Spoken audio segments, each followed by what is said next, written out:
آج کی ویڈیو میں اللہ تعالیٰ کے نبی حضرت ابراہیم علیہ السلام کی زندگی کے بارے میں جانیں گے۔ حضرت ابراہیم علیہ السلام کی زندگی ایک عظیم اور اہم تاریخ ہے جو نہ صرف اسلام بلکہ دیگر آسمانی مذاہب جیسے یہودیت اور عیسائیت میں بھی اہمیت رکھتی ہے۔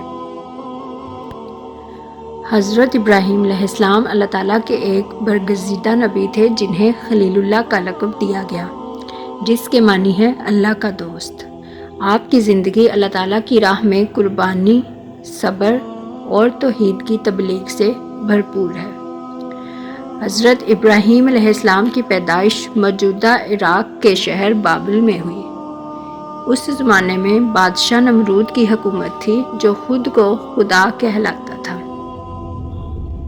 نمرود کے درباری نجومیوں نے پیشن گوئی کی کہ ایک بچہ پیدا ہوگا جو اس کی حکومت کے زوال کا سبب بنے گا۔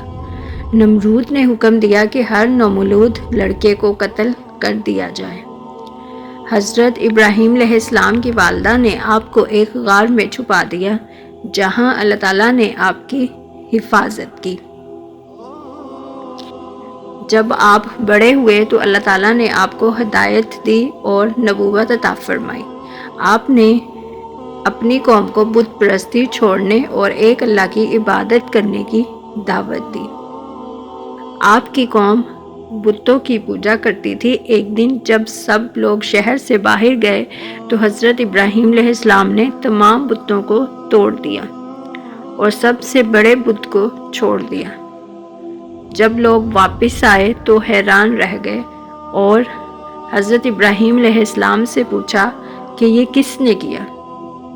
آپ علیہ السلام نے جواب دیا، یہ سب سے بڑے بت نے کیا ہوگا۔ اگر یہ بول سکتا ہے تو اس سے پوچھ لو۔ قوم کو شرمندگی تو ہوئی مگر وہ پھر بھی ہدایت قبول نہ کر سکے اور آپ کو آگ میں جلانے کا فیصلہ کیا۔ نمرود نے حکم دیا کہ ایک بڑی آگ جلائی جائے اور حضرت ابراہیم علیہ السلام کو اس میں پھینک دیا جائے۔ اللہ تعالیٰ نے فرمایا، اے آگ ابراہیم پر ٹھنڈی اور سلامتی والی ہو جا۔ آگ نے حضرت ابراہیم علیہ السلام کو کوئی نقصان نہیں پہنچایا اور وہ صحیح سلامت باہر آ گئے۔ یہ دیکھ کر بھی نمرود اور اس کی قوم ایمان نہ لائے۔ جب قوم نے ایمان لانے سے انکار کر دیا تو اللہ تعالیٰ کے حکم سے حضرت ابراہیم علیہ السلام نے اپنی اہلیہ حضرت سارہ اور اپنے بھتیجے حضرت لوط علیہ السلام کے ساتھ ہجرت کر لی۔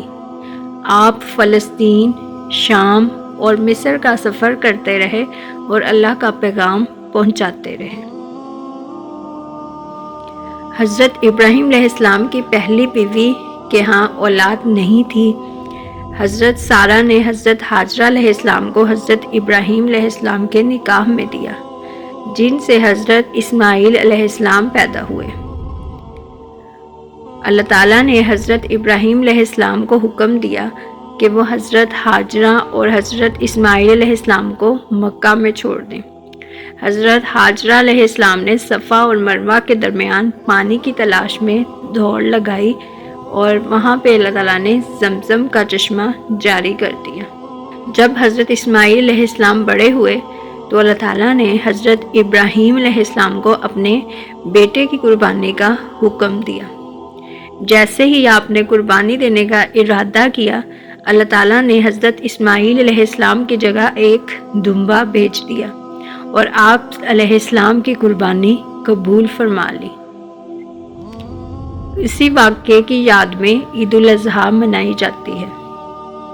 حضرت ابراہیم علیہ السلام اور حضرت اسماعیل علیہ السلام نے اللہ تعالیٰ کے حکم سے کعبہ کی تعمیر کی۔ انہوں نے دعا کی، اے اللہ، اس شہر یعنی مکہ کو امن والا بنا دے اور ہماری نسل میں سے ایک رسول بھیج جو انہیں ہدایت دے۔ یہ دعا حضرت محمد صلی اللہ علیہ وآلہ وسلم کی آمد پر پوری ہوئی۔ حضرت ابراہیم علیہ السلام نے نمرود کو اللہ کی وحدانیت کی دعوت دی۔ نمرود نے کہا، میں بھی زندگی اور موت دے سکتا ہوں اور 2 قیدیوں میں سے ایک کو چھوڑ دیا اور دوسرے کو قتل کر دیا۔ حضرت ابراہیم علیہ السلام نے فرمایا، میرا رب سورج کو مشرق سے نکالتا ہے، اگر تو خدا ہے تو اسے مغرب سے نکال۔ نمرود لاجواب ہو گیا اور اللہ تعالیٰ نے اسے ایک مچھر کے ذریعے ہلاک کر دیا۔ حضرت ابراہیم علیہ السلام نے 175 سال کی عمر میں وفات پائی۔ آپ کو فلسطین کے شہر الخلیل میں دفن کیا گیا۔ حضرت ابراہیم علیہ السلام کی زندگی ایمان، قربانی، صبر اور اللہ کی محبت کی بہترین مثال ہے۔